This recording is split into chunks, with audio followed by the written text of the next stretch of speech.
Welcome back to the show, Talking Through Your Kick. Now, I've got a little bloke, 5-year-old, named 6 actually, named Charlie, and he was very excited on Saturday because there was a horse. His birthday, was it? Horse was called Charlie Boy, and he was Starting very early, excited. is he? And Dad sooled him in, and when the horse won, he said, "How much is for me, Dad?" And I said, "How much do you love me?" I said, what did you say? Plenty. Nothing. 220 top fluck too. Happy days. Launches late here.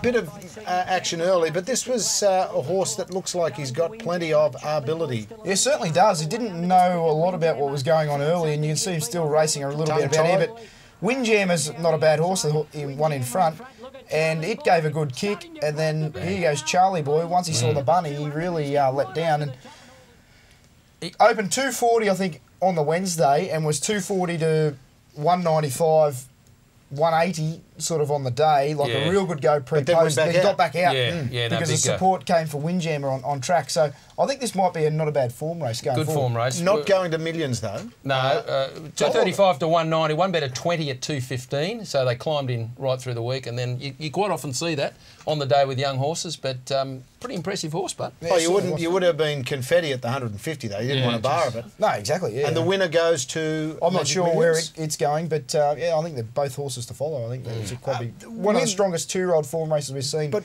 outside the listed stuff. Okay, so you see a horse like that, and it looked okay in the yard. It looked very impressive. And there was a bit of money and a bit of support. In Melbourne, though, you had Perfect, which was chewing through the bit in the mounting yard. And this goes back to having a look as a punter at the pre-race. And it's hard at the races because not a lot of them show what's going on in Melbourne, so you need sort of separate little TVs. But it was chewing through the bit, throwing the head around, and it, to me, looked like the lay of the day first up.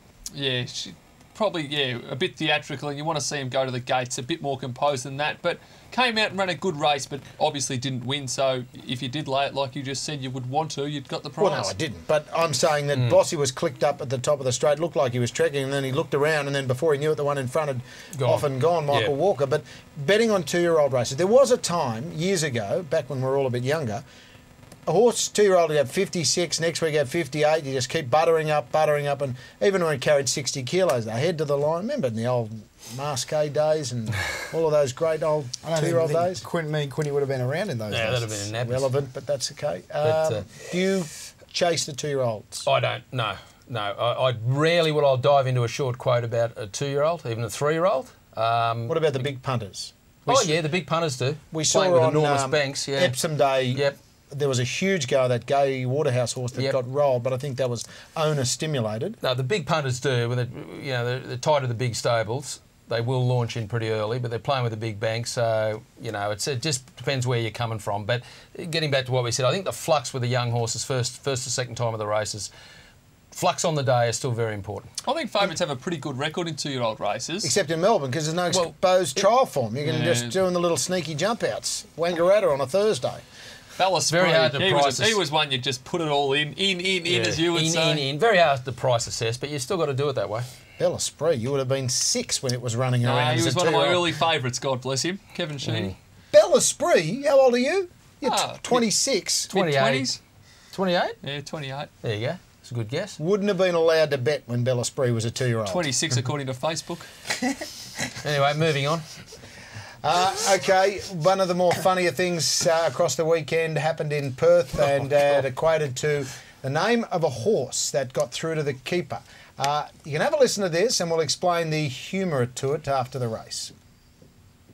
The rising. Harvey's had to pull the persuader on him. They've kicked away 3 in front of Jute and Wakina. War Prince went to the 200 clear by 2 lengths. The rising knuckling to the task. War Prince shortening stride. The rising's got him now. Jute runs to third. The rising hits the front, pulls away. Too good for them. 4 out of 4 the rising. The rising beat Jute. I think he's grabbed second right on the line from the tiring War Prince, who ran a bit of a race. Then Sharia Moore fourth home. Back behind those to Wakina, and lost his testes is the last of them home.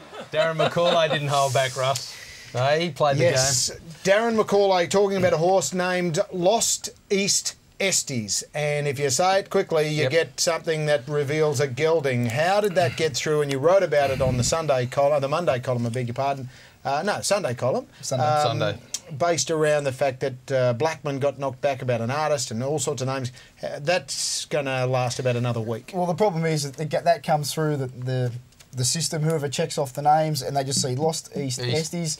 Three harmless words. Three harmless words. Exactly. Tick it off. But when you actually say it out in the way that you got to put some the race caller did, and he obviously gave it a little bit of flair. He knew what was going on. Of course, it had come through, and I'm tipping there might be a little name change. Nice work by the owners. But the horse runs last, so not only have they wagged a decent name, it looks like it can't go a yard, although it was a reasonable form race because the horse that won's pretty good. Very good, the Rising.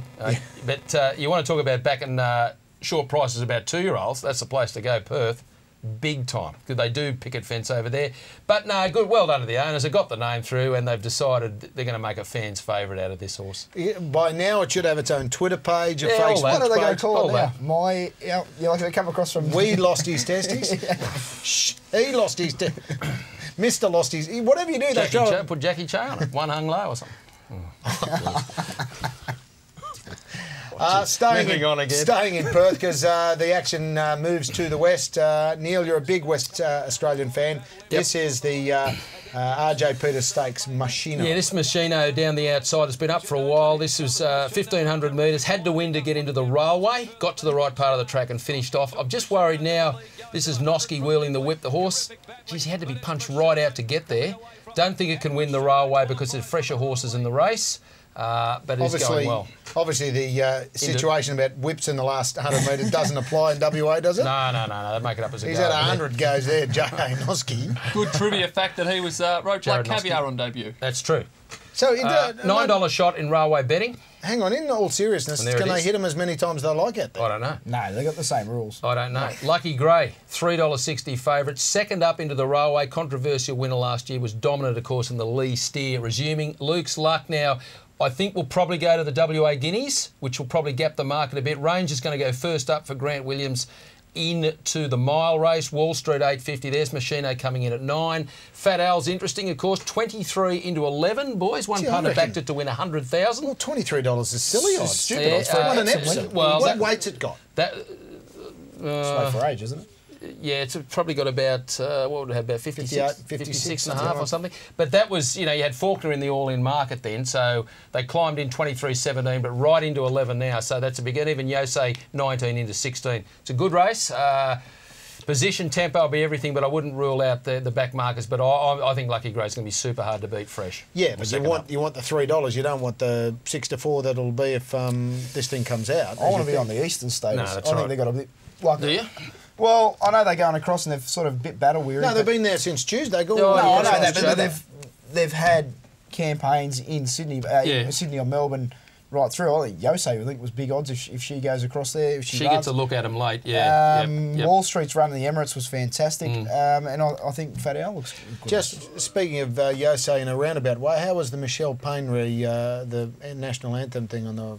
I didn't happen to see it. Did you happen to see it at all? She's a trooper, Michelle. She's good for racing and she's happy to have a bit of fun with those sort of things. Was she good? Yeah, absolutely. Oh, I thought it's a great thing. It's a great concept. I mean, you don't slaughter it, you have a crack, and it's all for good. You'll be singing it's all it for soon, charity. Serious Jack Nick or Shaven Head Nick or Fun Nick or duet with Social Nick.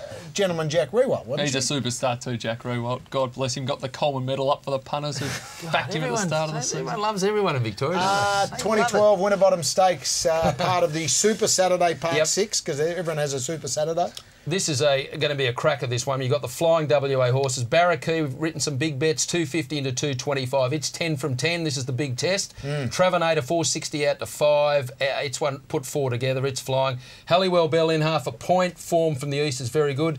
The horse I like, Russ Pinwheel, off the freshen up.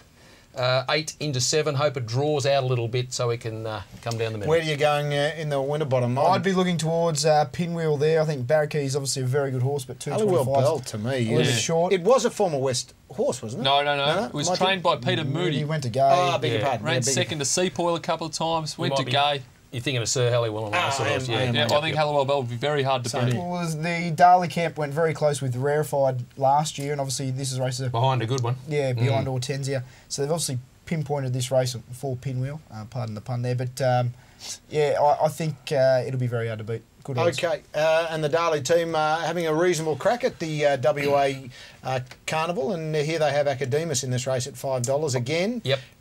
Is that's the question is always asked. We underestimate the West form, and then we see a lot of their horses come across the eastern states and clean up, particularly in Melbourne. And going across there is a lot harder for our horses. It is hard, and the West have got a very strong hand. This is the top 2-year-old from last season, Luke's Luck, that's been an open company and hitting the line well. I'm pretty sure they'll go back to the Guineas here, the original plan, $3 on top. I do think it's the horse to beat. As Nick rightly pointed out and tweeted that Antique Bell had no luck on Saturday, got out late behind Fuddly Duddle. $3.80. They should fight it out and watch for Rebel Sun. $8.50 into $7.50. It's a horse going very well. Wonderful for a horse called Fuddly Duddle. Fuddly Duddle to win a Group 1 race. He Quinella, that horse. Big man Eddie Rigg had some fun. And the second name's a ripper. But any interest in the Hong Kong races, or is it still too early with the form? Little early because you know, so much going with the eastern horses going over to the west. They're a little bit, but a lot to come there. And the Japan Cup's on this weekend next Sunday, as well. Yeah, that'll be. And the horse, the Australia, there's Mount Athos, Jackleberry, and also there's one more, Red Cadeau. So certainly plenty of interest in the Japan Cup. Hong Kong will be good. I think Sea Siren will be very hard to beat in the sprint. The locals, though, are always very hard to beat. And just on Hong Kong, got to give a rap to a couple of the jockeys that are really flying the flag in young Zach, Timmy Clark, Ty Anglin, all, not to mention Brett Preble, of course. He's always there. But those three guys, for young guys, given a sniff of an opportunity, have really grabbed it by the scruff of the neck. Certainly have, and I think they, like you say, realised what an opportunity it is.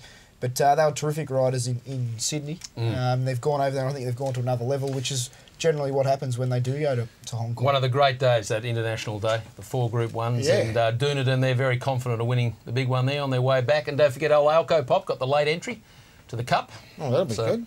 I've been to Hong Kong. You've been to Hong Kong? Massive day. Yes. It's a fabulous day, and look forward to getting a free trip over there sometime again soon.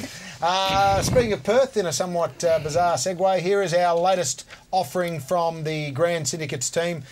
Couple of shares available on the 2-year-old colt by barely a moment. You love betting on 2-year-olds in the West, and all shares are just $1,000.